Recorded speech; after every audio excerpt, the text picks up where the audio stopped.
I did my thesis actually on Mexican forestry in the Yucatan, on a seasonally dry tropical forest in Mexico and climate change. And you might be wondering, why are you talking about the desert? There was no plan to come to or live in the desert, but I love economics, I'll just say that. I find it fascinating. This is where we could afford a house. So we came down here, and I am now in love with the desert. So now I have two ecosystems that I'm crazy about. One thing that's very interesting, having a background in forestry and climate change, and now deserts and climate change, is how very different they are. And I feel fortunate to have had that previous background, because I can see these differences that are really glaring. And then when we've done advocacy work for the deserts, I can talk about that, because everyone thinks about climate change and carbon sequestration in terms of forests. And it's a whole, as you're about to find out, it's a completely different beast. So with that, I'll start. The stop is not quite as hard as I had imprinted on Karen before. Now that I know it's going to be light for a long time, my only deadline for getting down to Baja has to do with daylight, and I think I'm in good shape. So if we go over a little bit, so be it. And on that front, I personally prefer questions as we're going along, because they're fresh then. And then you're not hung up in your head about wanting to ask a question. So do feel free to interrupt. If you have additional knowledge you want to share, please do that as well. And with that, we will get started. So I do apologize. I don't know your backgrounds as far as what you do or don't know about policies or any of this. So I kind of just started with a baseline of assuming people weren't aware. I do realize that, you know, you very well may be. But this work started, the carbon sequestration work has been going on by other scientists for actually quite a long time.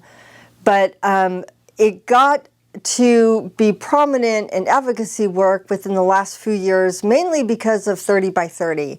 And 30 by 30 is an executive order that was issued by Governor Newsom in 2020 with the goal of protecting 30% of California's land and coastal waters by 2030. And just, there sometimes requires some clarification. It doesn't mean 30% more, it means to get up to 30%. So that's what we're working towards. And it's directly tied to the work on carbon sequestration. So the executive order directs state agencies, mostly California Natural Resources Agency, but also California Air Resources Board, and there's even an agricultural arm involved in this. It has 3 pillars, and these are the 3 pillars: to develop nature-based solutions to address climate change, which will sequester carbon, to create wildlife habitat, and to benefit all Californians, especially those living in disadvantaged communities. Those are the 3 main goals of 30 by 30. Today, what we're doing is we're plucking the first one out and doing a deep dive into it. We want to develop nature-based solutions that will sequester carbon so that we can address climate change.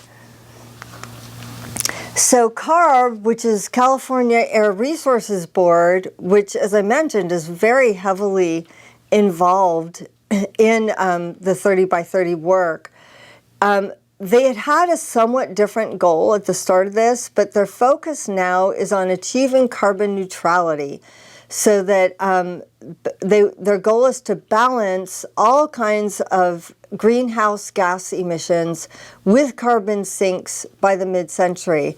And this parallels the work of the Intergovernmental Panel on Climate Change, the IPCC. So they want to limit climate change to 1.5 degrees Celsius. And to do that, we have to have global carbon neutrality by 2045. But the last line is what's really important for what we're talking about today. Carbon neutrality must include sources and sinks from emissions from all sectors, including natural and working lands. So this is just putting in writing to codify that natural and working lands must play a part in these other goals.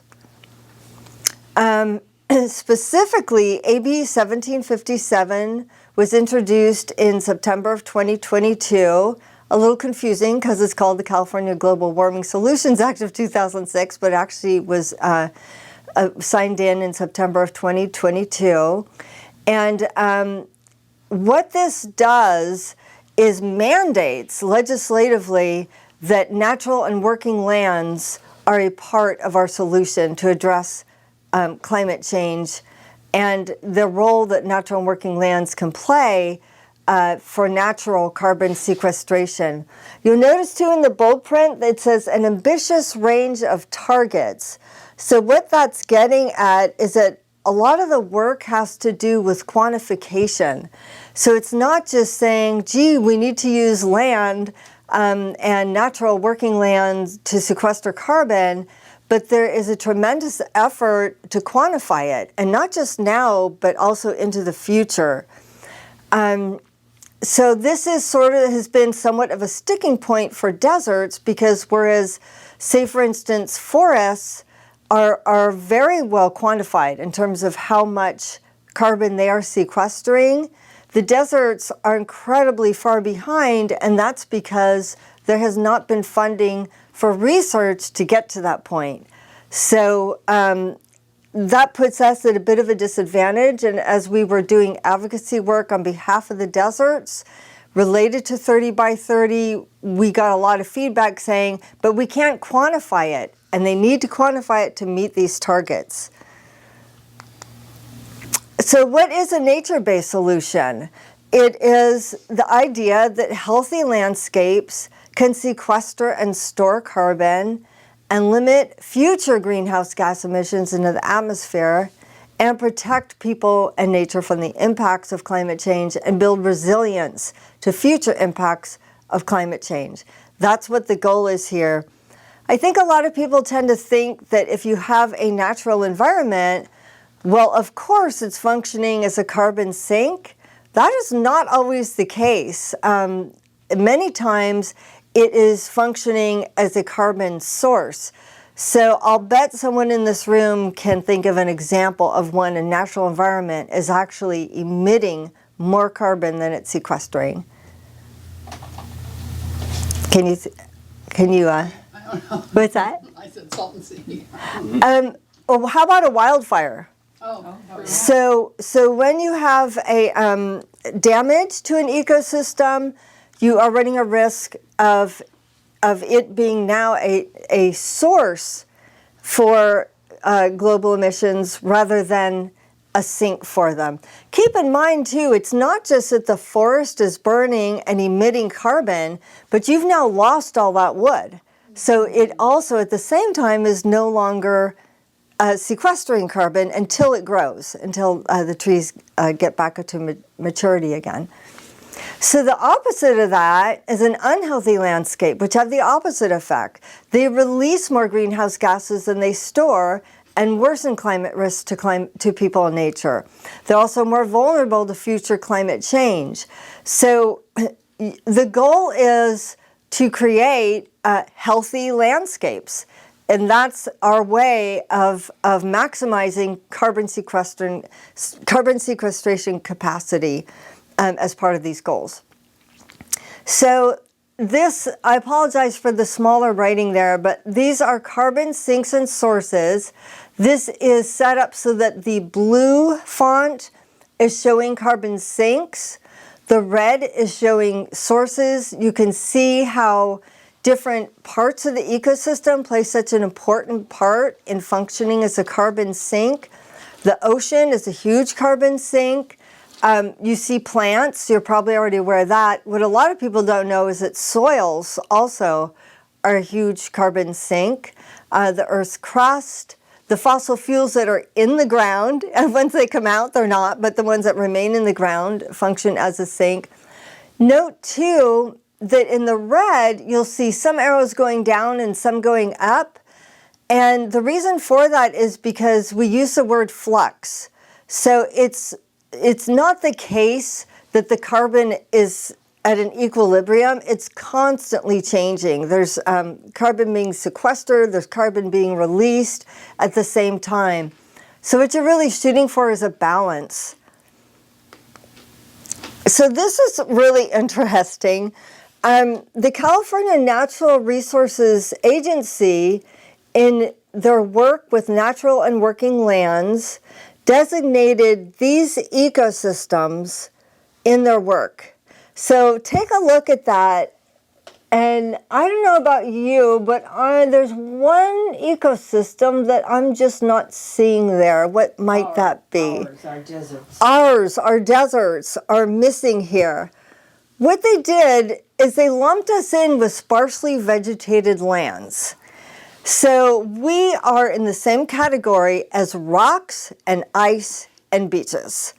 So this flaw, that's me being polite, this flaw is a lot of the work that I did with our science team was to get the deserts to have their own category, and here's why. This is a California Desert Conservation Area boundary. We make up about 28% of the entire state. So I have not been able to find a rationale for us not being represented. I would get it if we were, a 5-acre holding and said, can we get some attention here? Can you look at us as a player at the table in your natural and working lands efforts? But this is just too much of an ecosystem, and as all of us in this room know, too valuable of an ecosystem to be dismissed, because not giving us a name is a form of dismissal. That's my bias. I'm interjecting it here, but I probably have a sympathetic audience on that. Yes. Okay, so we're going to switch over. That's what I've got to share on policy. Does anyone have questions at this point that I'd be happy to answer? Nope? Okay, well, feel free when it's time. So part of the work that the science team needed to accomplish was to debunk this narrative around the desert and carbon sequestration and biodiversity. And we do that using science. The science does the talking for us. The studies have demonstrated that the desert is an extremely valuable carbon sink, that it's extremely capable of sequestering carbon, and that we have remarkably high levels of biodiversity, because biodiversity is a piece of the 30 by 30 work. So we are addressing that as well. So this data was collected by Dr. Lindsay Rosa from Defenders of Wildlife. Our science team worked closely with her in developing this. FYI, we do have a full fact sheet on this that I can share with Karen, and she can distribute if you're interested. This is just one piece of the fact sheet. But the reality is that deserts sequester about just under 10% of our state's atmospheric carbon emissions. So 10% is nothing to scoff at. It is a high enough number that it's worth us being taken seriously as a carbon sink and then being involved in the policy work. So this is really interesting. When they say arid regions, they're talking about low precipitation regions, but at a global scale, not just the California desert. Arid regions cover about 47% of the Earth's landmass, and we are thought to make up the world's third largest carbon sink on land. Keep in mind that when we say carbon sink, we do also need to include wetlands and oceans. But when we talk about terrestrial land, the arid across the globe, arid lands across the globe, we are the third largest carbon sink. And this phenomenon is expressed when we go on to our next slide and look at the rankings of carbon storage in our national parks. So this is very interesting. I do apologize for the teeny tiny print there, but what this is they took a look at all of the national parks and graphed them out, divvied them up by their carbon sequestration value. If you could get a good look in there, you'll see that Mojave National Preserve is about, I can't see from here. 1, 2, 3, 4, 5, 6. 6 down, thank you. 6 down from the top. And then right after that is Joshua Tree. And then right after that is Death Valley. So you have 3 national parks in the desert. And this is we're looking at the top of everything, of all national parks. So you can see that we are higher than some forest parks, which I also can't read. I apologize if that glasses up. Thank you, the redwood. So we're higher than that. So the next slide is going to explain why. Well, I'm curious, is Yosemite even on this list? No. How did they choose which ones went on that list? This was all done through research, and I can send the report to you. I'm just idly curious because Yosemite is a big national park locally. It is. It should be up in the upper sections. Yeah, but it's looking like it's not